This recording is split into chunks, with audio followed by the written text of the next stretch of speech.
প্রবাস থেকে এক ভাই প্রশ্ন করেছেন, হস্তমেরুথন করা কি এটা বৈধ বা ইসলাম কতটুক সমর্থন করে, ইসলাম কতটুক অনুমতি দিয়ে থাকে। প্রবাস থেকে যেহেতু প্রশ্ন করেছেন, প্রশ্নের উত্তরটি সঠিকটি জানা অত্যন্ত জরুরি।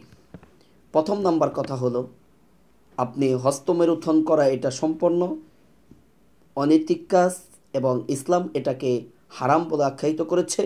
ইসলাম এটাকে কখনো আপনার সমর্থন করে না।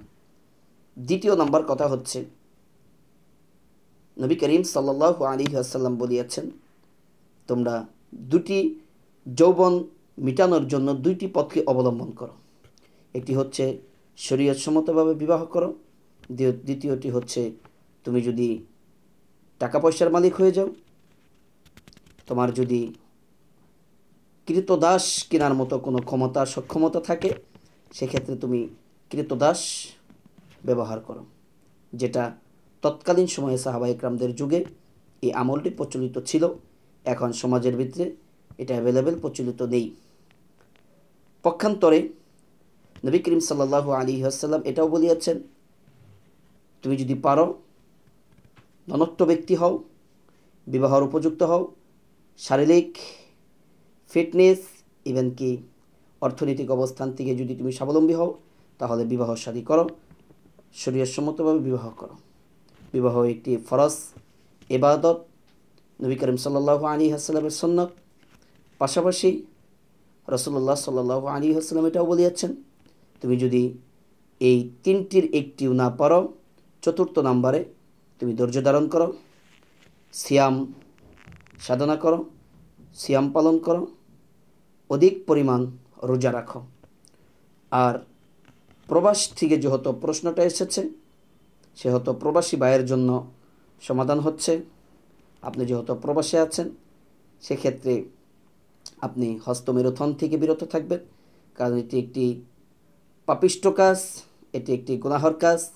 এই গুনাহর কাজ দিয়ে কখনো জড়িয়ে থাকা যাবে না। প্রথম নাম্বার ক্ষতি হচ্ছে, গুনাহ তো হবেই বটে। দ্বিতীয় নাম্বার ক্ষতি হচ্ছে আপনার শারীরিক, আপনি ভেঙে পড়ে যাবেন, আপনি শারীরিকভাবে অসুস্থ হবেন। কোনো কোনো ওলামা ইকরামদের মতে হস্তমেরুথন করা এটা বৈধ, কিন্তু সেটা যদি এমন রাষ্ট্র হয়ে থাকে যে রাষ্ট্রে কোটা ছাড়া, কুফু মিলানো ছাড়া বিবাহ শাদী করা যাবে না, এই ইত্যাদি ইত্যাদি ছাড়া বিবাহ করা যাবে না, সেক্ষেত্রে ওই যুবক সন্তানটি কোথায় যাবে? সেক্ষেত্রে সে হস্তমেরুথন করতে পারবে, তবে এটা কিছু কিছু উলামা ইকরামদের মতে। আর যেহেতু এখন বিবাহ করাটা এটা সামাজিক একটা কাজ, কুরআনুল কারীমে বর্ণনা করা হয়েছে, এটি আল্লাহ তাআলার একটি বিধান, ফরজ একটি কাজ, নবী করিম সাল্লাল্লাহু আলাইহি ওয়াসাল্লামের একটি সুন্নাত একটি কাজ। অতএব বিবাহ করাটা এটি একজন মুমিনের জন্য এটি ঈমানি একটি দায়িত্ব। বিবাহ করে হস্তমেরুথন এবং কি পরকীয়া থেকে, হস্তমেরুথন থেকে বেঁচে থাকার তৌফিক যে যুবক ভাইটি প্রবাস থেকে করেছেন, আশা করি আপনার প্রশ্নের অ্যান্সার পেয়ে গিয়েছেন আর আপনি সঠিকটি জানতে পেরেছেন। আশা করি এই সঠিকটি জেনে বুঝে আমল করার চেষ্টা করবেন।